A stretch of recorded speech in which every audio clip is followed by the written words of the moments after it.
Today, I'm gonna show you how we turn the Bronco Raptor into this. Something popped up on Facebook Marketplace that I just can't pass up. And after about an hour drive, I'm gonna be able to show you guys exactly what it is. And just like that, we are back and the package is secured. Now, those of you that know me or those of you that have watched the channel for long enough, you already know I love the Milestar Patagonia MT. I've had literally 6 or 7 different sets of these in a bunch of different sizes. Now, I'm not going to tell you exactly what size this is yet, but they're going on the Bronco Raptor. And for those of you that don't know, from the factory, the Bronco Raptor comes with the 37 1250s. Now, the deal that I got on these tires is absolutely unreal. As you can tell, these are practically brand new. Now, if you were to go online and buy these, it's about $370 per tire for this specific size. And I ended up getting it for $800 total. So you cannot pass up that deal. This is next to the Bronco Raptor's 37 1250, and you can tell there is a major difference. Now, obviously, it being a mud terrain makes it look so much more aggressive, but even just on the height, there is a pretty significant difference there. And then this isn't even on a wheel yet. Whenever we get a wheel on this, the tire is actually going to be a little bit taller. So that comparison right there should tell you what size it is. But if you guessed, you'd be wrong, because this is a 37 1250 as well. So technically, it would be the same size tire. This is a 37 1250 R17, the BF Goodrich KO2, compared to the 37 1250 R17 Milestar. And the difference between a true 37 and this 37 from BFG is a massive, massive difference.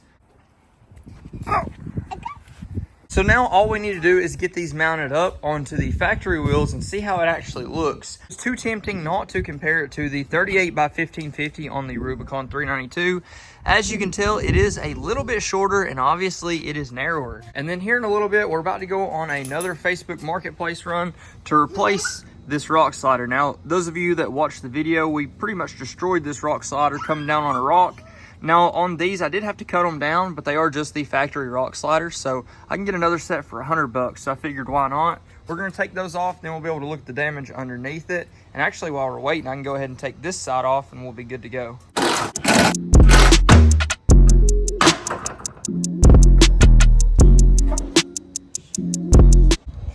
Now, I don't have a suction tool to pull this dent out properly, and there's no way to get behind it to pop it out. So what I'm gonna do is use a little trick that I've never tried before, but I've always wanted to, and we'll see if we can actually pull it out here.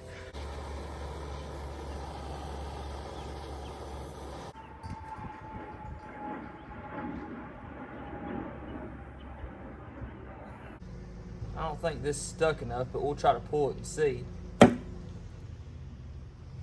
Yeah, that didn't stick enough at all.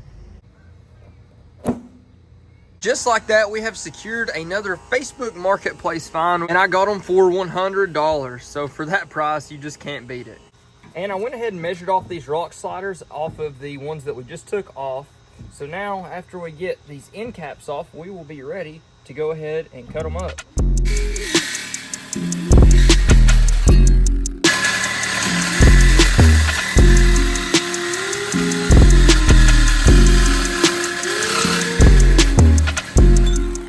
And that's all the cutting that it takes to clear the setup that we're running right now, which is pretty crazy. I'm gonna file these down real quick, go over it with some touch-up paint, cover up the edges, and we should be good to go.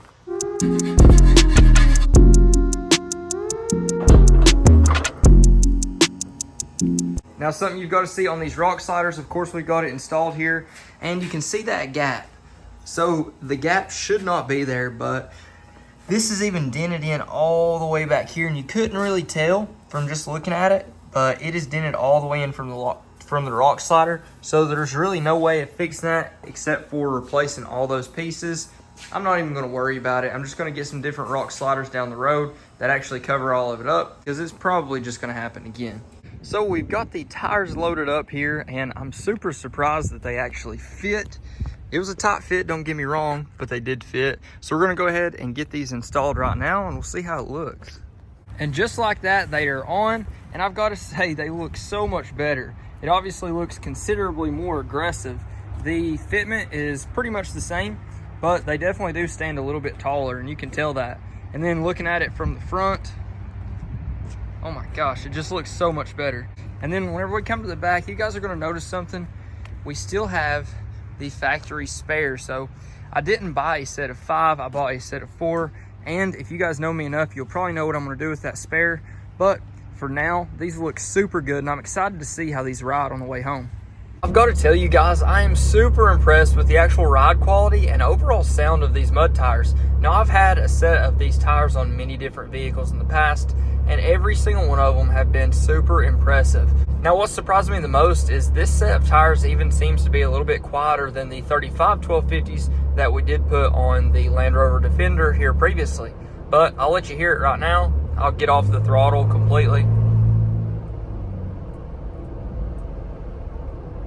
Honestly, the noise blends in perfectly with the actual wind noise in this Bronco.